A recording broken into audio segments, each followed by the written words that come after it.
Assalamualaikum warahmatullahi wabarakatuh. Perkenalkan, nama saya Muhammad Najin dengan NIM 2312019 dari kelas TIB 5J.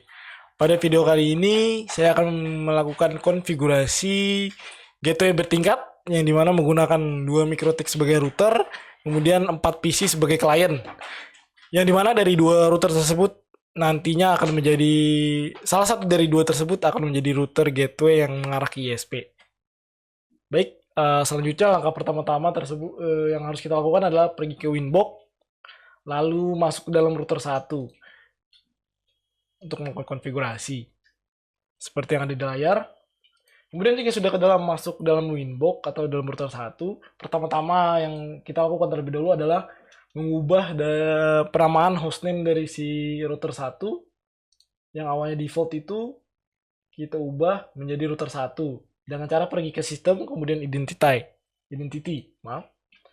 Di sini saya ketik R1 agar sehingga nanti pada saat melakukan konfigurasi pada router 2 kita tidak tertukar perangkat karena mempunyai nama yang sendiri-sendiri. Kemudian jika sudah klik apply lalu OK.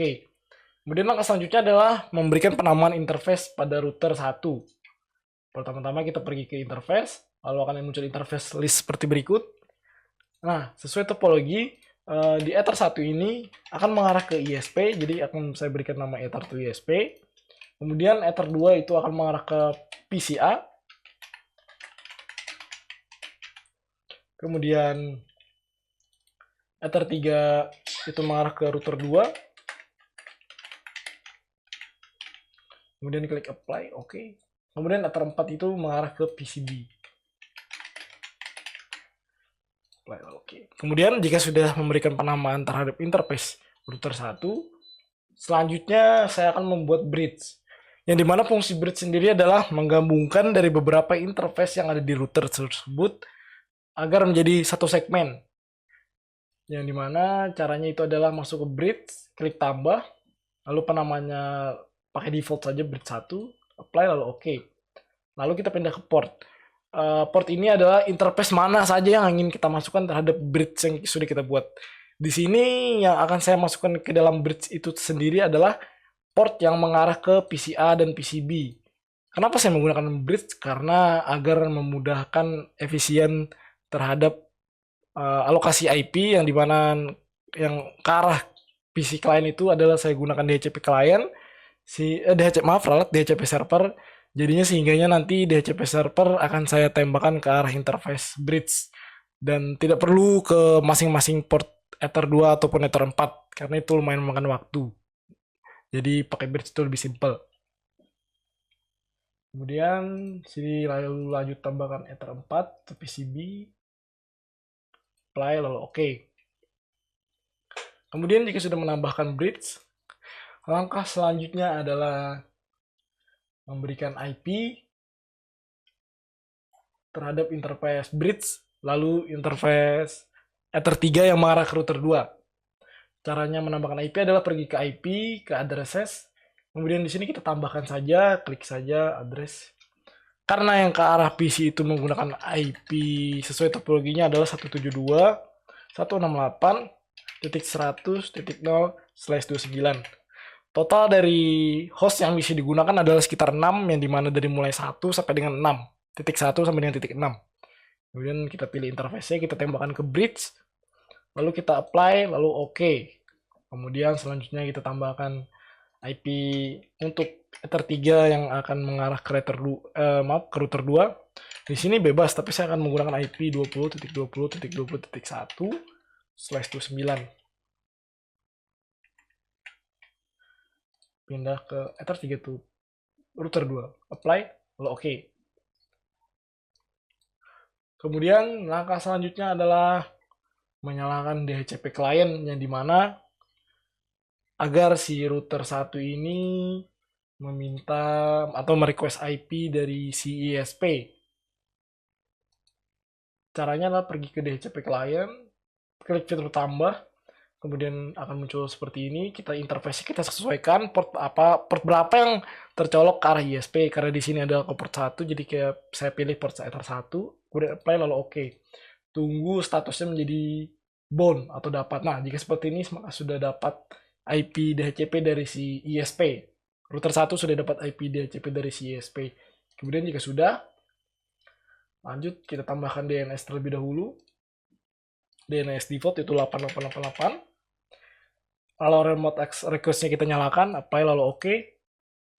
Kemudian firewall NAT-nya kita nyalakan, yang dimana fungsi NAT itu sendiri adalah sebagai translator dari IP private bisa berkomunikasi dengan IP public. Caranya itu kita pergi ke IP, lalu ada firewall, kita klik saja, kemudian akan muncul seperti ini, kita pilih NAT, lalu klik tambah, maka muncul seperti ini. Kita pergi ke general terlebih dahulu. Kita out interface-nya ini yang mengarah ke ISP, di sini Ether 1. Lanjut ke action, kita pilih masquerade, kemudian apply lalu oke. Kemudian jika sudah, kita coba lakukan pengetesan ping terlebih dahulu untuk memastikan si router 1 sudah mendapat internet dari si ISP dengan cara ping google.com. Nah, di sini sudah reply. Berarti si router 1 sudah mendapat internet dari si ISP. Kemudian langkah selanjutnya adalah mengaktifkan DHCP server pada Ether 2 dan pada bridge yang tadi mengarah ke PC agar sekiranya nanti PC cukup menyalakan IP saja sehingga mereka akan otomatis mendapatkan IP dari si router 1. Lalu untuk Ether 3 yang mengarah ke router 2, jadi sehingganya nanti router 2 akan mendapatkan IP DHCP dari si router 1 yang router 1 yang sebagai gateway ke arah ISP. Cara mengaktifkan DHCP server adalah kita pergi ke IP, ke DHCP server. Kemudian di bagian sini kita pilih DHCP setup. Kita pilih terlebih dahulu interface mana yang ingin kita setting. Di sini kan saya setting bridge yang ke arah PC terlebih dahulu, lalu next saja, next. Mohon maaf, di sini ada kesalahan sedikit di bagian pemberian IP yang dimana alokasi untuk interface addressesnya. Ini sih seharusnya .1 karena .0 itu sebagai fungsinya sebagai network, tidak bisa digunakan. Kita ubah saja menjadi .1, apply lalu oke. Kita close. Nah, lalu balik lagi ke DHCP server, kita pergi ke DHCP setup. Kita pilih interface bridge yang mengarah ke PC. Kita next. Lalu next.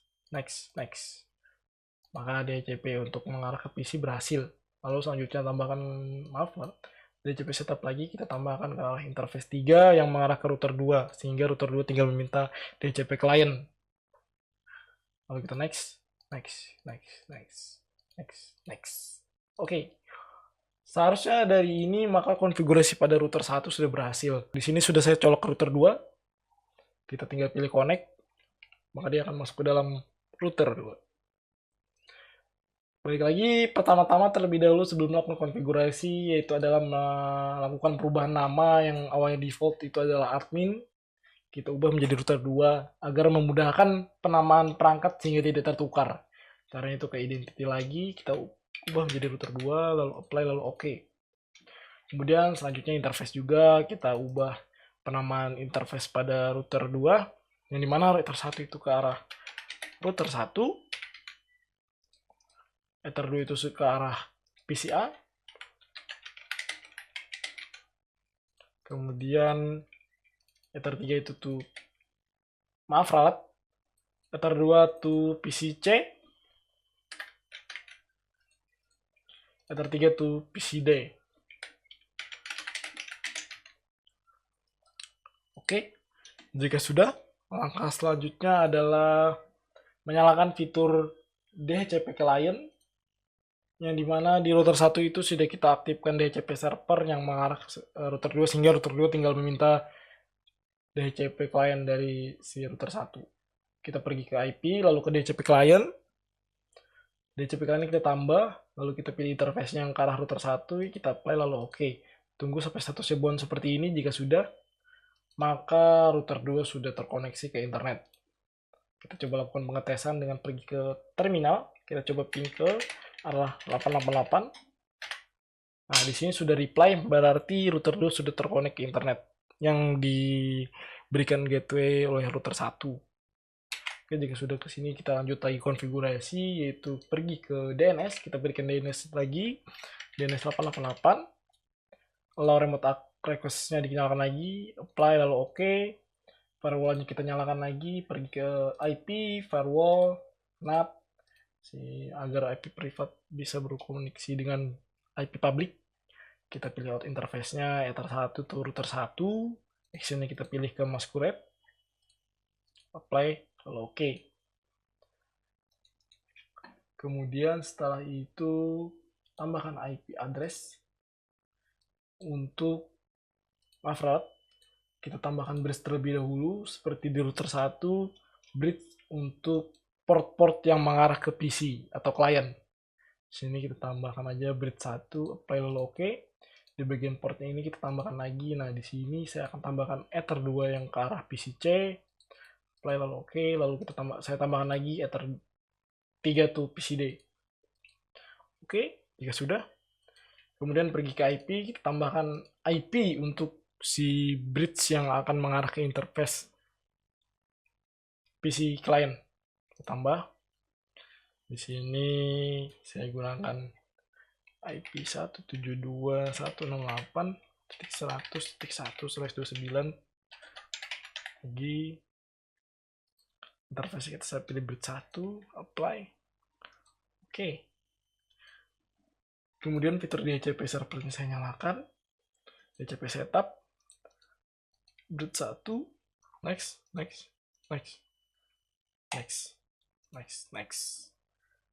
Oke, berhasil. Langkah selanjutnya di sini saya akan coba ping terlebih dahulu ke arah Google. Ulang lagi. Ping ke arah Google. Nah, router 2 sudah terkoneksi ke internet. Maka sampai dari sini konfigurasi pada router 1 dan router 2 sudah selesai. Maka langkah selanjutnya adalah melakukan pengujian terhadap PC-PC atau klien. Baik, di video ini saya akan melakukan pengujian terhadap PC atau klien yang sudah terkonek ke router 1 dan router 2 yang sudah dilakukan konfigurasi, yang dimana seharusnya setiap klien dari masing-masing router tersebut sudah mendapatkan alokasi IP address yang sesuai dengan topologi, yaitu 172.168.100.0/29. Lalu dia bisa terhubung ke internet. Di sini PCA saya lakukan IV config, mendapatkan IP 172.168.100.5 sesuai dengan topologi. Kemudian saya lakukan pengetesan ke internet untuk mengakses Google Classroom.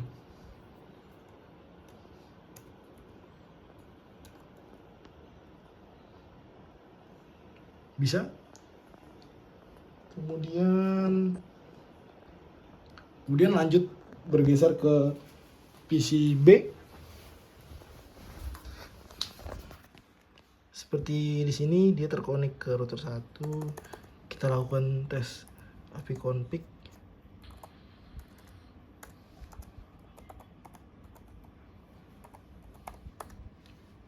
Nah, di sini dia mendapatkan IP 172.168.100.4 sesuai dengan topologi. Kemudian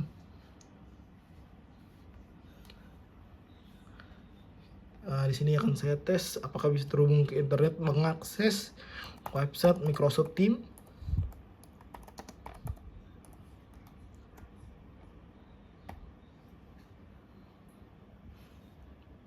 Bisa. Di sini saya akan bergeser lagi ke PC-C.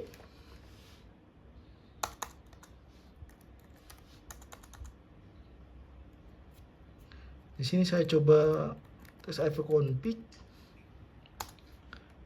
Di PC-C dia mendapatkan IP 172.168.100.4. Kemudian akan saya lakukan pengetesan website ke Netacad.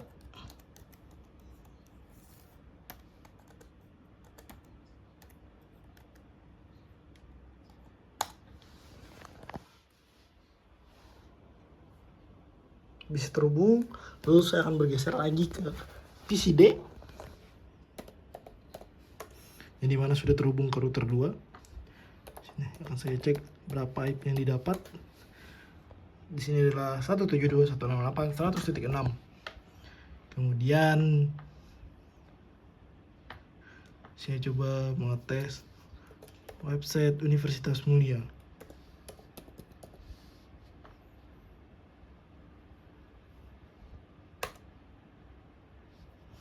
Berhasil. Lalu di sini saya akan coba lakukan tes ping dari PCD yang terhubung ke router 2 ke arah PC A yang terkonek di router 1. Menggunakan komen ping 172.168.100 dan IP-nya tadi adalah 4. Dan kita enter, maka berhasil. Maka dengan ini konfigurasi gateway bertingkat dengan menggunakan 2 router, 1 router sebagai gateway ISP dan 4 klien telah selesai. Mungkin itu saja yang bisa dapat saya sampaikan. Terima kasih.